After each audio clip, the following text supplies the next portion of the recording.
Hello everyone and welcome back to JAS Reviews. My name is James and on this channel I do reviews of both music and movies along with the occasional commentary piece, so if any of that sounds interesting to you then please be sure to give this video a like and to subscribe to my channel to see more content like that. And today I am going to be talking about the fifth movie in the Indiana Jones series, The Dial of Destiny, the first one of the series that also happens to not be directed by Steven Spielberg, but instead director James Mangold. Now, I, like many others, am a huge fan of the Indiana Jones series, specifically the original trilogy, which I am sure is not a very controversial opinion to have at all. I recently revisited all of the first four movies in preparation for watching the fifth one, which actually the second one, Temple of Doom, it was my first time ever watching it this year, and I highly enjoyed that one, even though it is actually quite a bit different in terms of tone to the rest of the Indy series. Of course, the first, Raiders of the Lost Ark, is a certifiable classic. There's a reason why it is so critically loved by so many, and it still holds up today. But for my money, it is The Last Crusade that I think is the best of the Indiana Jones movies. The chemistry between Harrison Ford and Sean Connery is just superb in that movie. I think it is the funniest of the series and the most light on its feet. And it really does feel like it has a really good character arc for Indiana Jones. And honestly, the series could have ended at number 3 and been very satisfying, but we eventually came back with a fourth one, and originally when I first saw the fourth one, I did not enjoy it much, but my opinions have changed on it with repeat viewing. Now, I'm not going to call the fourth one a certifiable excellent movie like the first 3 movies that came before it, but I do think that the fourth one might be a little overhated and maybe deserves a little bit of re-examining. So I'm sure a lot of people were very curious as to why there was even a necessity of having a fifth Indiana Jones movie, especially with Harrison Ford being much older now at 85 years old, and just the fact that things seemed to end well enough with number 4, and there was enough controversy surrounding the fourth movie that people didn't think there should have been a fifth one because they'd already tried an older Indiana Jones once and it hadn't worked, which I totally understand people's hesitations with that. And I personally even shared some of those hesitations, especially when I heard that the central premise of this movie, the treasure that they were going to be searching for, was going to be surrounding time travel. And I just saw all sorts of red flags popping up. The fact that so many remakes these days are trying to hinge on nostalgia and nothing else. And with this movie's central premise being a time travel relic, it seemed like maybe they were going to be doing that here too. But I still did go into the movie with not negative expectations, but not high ones either, just tempered expectations. And, well, what did we get out of Dial of Destiny? Let's talk about it. So, of course, Indiana Jones and the Dial of Destiny revolves around a much older and more bitter Indiana Jones who has had family problems and is no longer with Marion anymore, and tragedy has happened to his son. Spoilers will be abounding throughout this review, but at this point, I think most people have seen it, so it's probably not a big deal. But if you do not want to be spoiled of major stuff, then maybe you shouldn't watch this review from this point forward. But nevertheless, he is older and feels very lonely in this world and doesn't even seem to think that people care about archaeology anymore, especially with the moon landing happening and people are looking more to space than they are to what's on Earth itself. But he is charged again to go into adventure when he meets his goddaughter, who he hasn't talked to in ages, Helena, who says that there is a dial that her father was very interested in, and she's wanting to find the other part of it to find out exactly why it was so important to him. And so Indiana Jones goes along with her, especially once he discovers that an old Nazi that he had encountered in the past is also on the search for the dial for his own nefarious and unknown at the time deeds. So let's talk about what works about this movie, because I'm going to go ahead and make the point that I think that some of the negativity surrounding this movie doesn't seem super warranted to me. I know that a lot of people were not super looking forward to this movie, but I have to wonder if there were potentially some biases that made people not even want to accept that it could be a potentially pretty good movie. Now, I do understand some of the criticisms, and I do have some critiques of my own. I don't think this one matches up to the three originals, and I even think Kingdom of the Crystal Skull might be a little better. But there is some good with this movie, starting out with Indiana Jones himself. Now, unlike some other legacy characters, specifically in the Star Wars remakes, I appreciate that they don't just throw Indiana Jones to the sidelines and make him a side character in his own story. Instead, he still very much feels like the main character and feels like he's actively involved in the story for the most part, except for the ending, which is a bit of a problem that I'll get to later. But for the majority of the story, he is very actively involved. Now, admittedly, some people are going to be turned off by Indiana Jones not being as much of a playboy in this one, or not flirting with people as much, and instead he's focused on the tragedy of his family and feeling like he's lost everything. But I think that it works well enough, and people change as they get older, so I don't think it's a bad thing necessarily.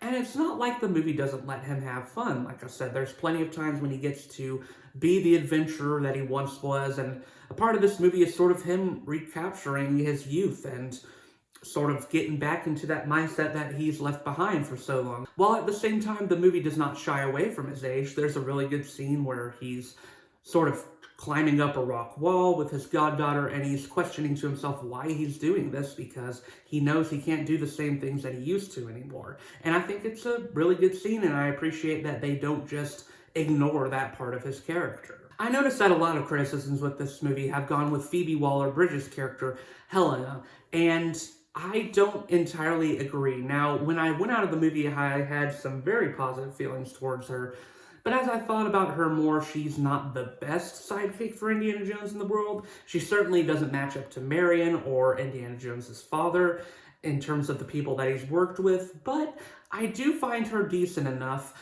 I think I preferred her personality more at the beginning of the movie, where she was sort of portraying this character that was sort of fascinated with Indiana Jones in a sort of nerdy type of way.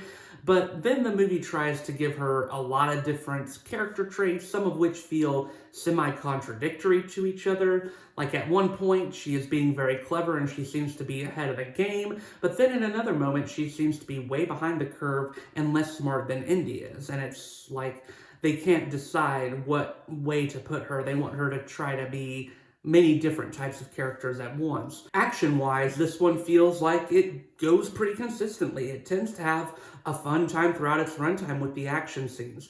Now, do maybe some of the car chase scenes go on a little too long? I think so, particularly this one in the middle of the movie that goes on for maybe way too long than it needs to. But generally, the action scenes are very fun. The first 20 minutes or so of this movie with a younger Indiana Jones, even though the sort of de-aging effects can look a little bit uncanny in places, it's not the worst I've seen by any means. The technology is continuing to get better, but the general stuff surrounding that is great. It feels like classic Indiana Jones at the beginning. A lot of people are really going to like that stuff with him taking down Nazis. It's always fun to watch that. And I generally think that the action throughout the rest of the movie stays pretty good. I think that there's a lot of fun fight scenes and a lot of intense active moments, like this plane ride that does really well with increasing the intensity as it goes on. And in general, I don't really think the movie is that boring.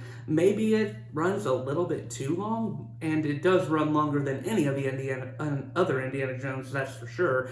But at the same time, I never really felt bored while watching the movie. I always thought I was enjoying myself, and the time didn't ever feel like I was checking my clock or anything, so to speak, but I was having a good time watching the movie, and it was a pretty fun ride. Now let's talk about the central component of this movie, which is the element of time travel with the dial.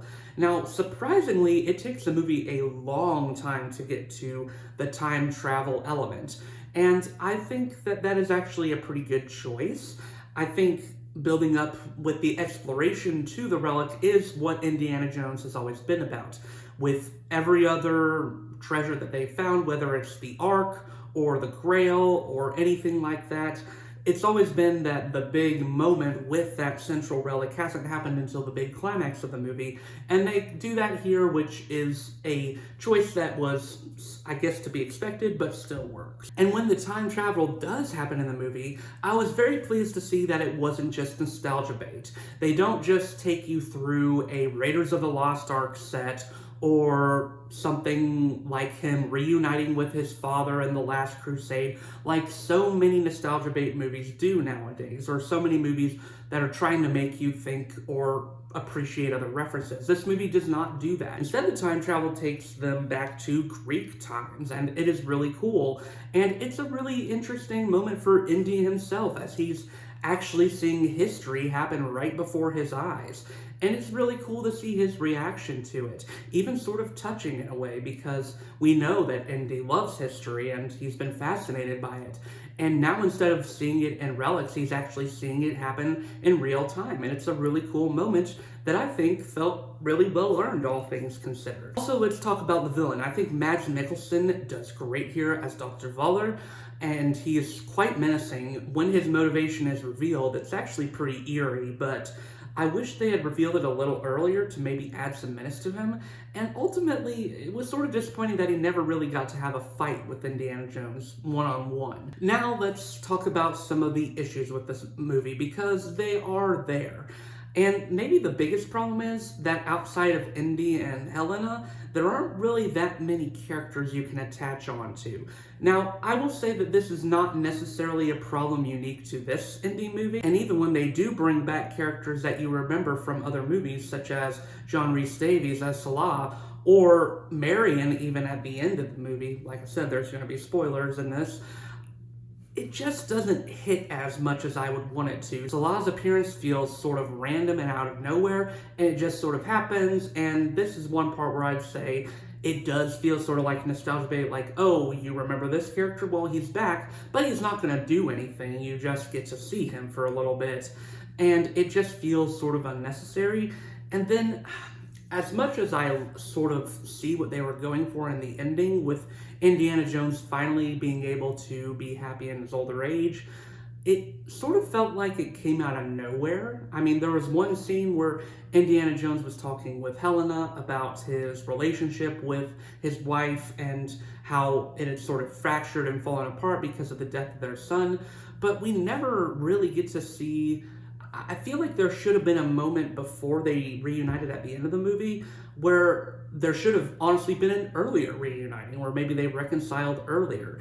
But they don't even have that. Even Kingdom of the Crystal Skull did that a little better, with having them being able to build their character dynamic throughout the movie rather than just them randomly marrying at the end. Also, the movie is hinging on that you care about Indy's relationship with Basil Shaw, who appears in the flashback sequence, but we only see him for 20 minutes, so Indy's motivation for going after this style, besides the villain, who he doesn't even realize is someone he knows until later on, his only motivation is his relationship with his goddaughter, who he hasn't seen in a long time, and his relationship with Basil, who we've only seen for the first 20 minutes. So it's not the most convincing motivation in the world, I will say, but I guess it's enough to cover up that he is still someone who is fascinated by archaeology, so maybe that's enough to motivate him. But nevertheless, I think some people will notice that, and I think it's a fair enough thing to critique.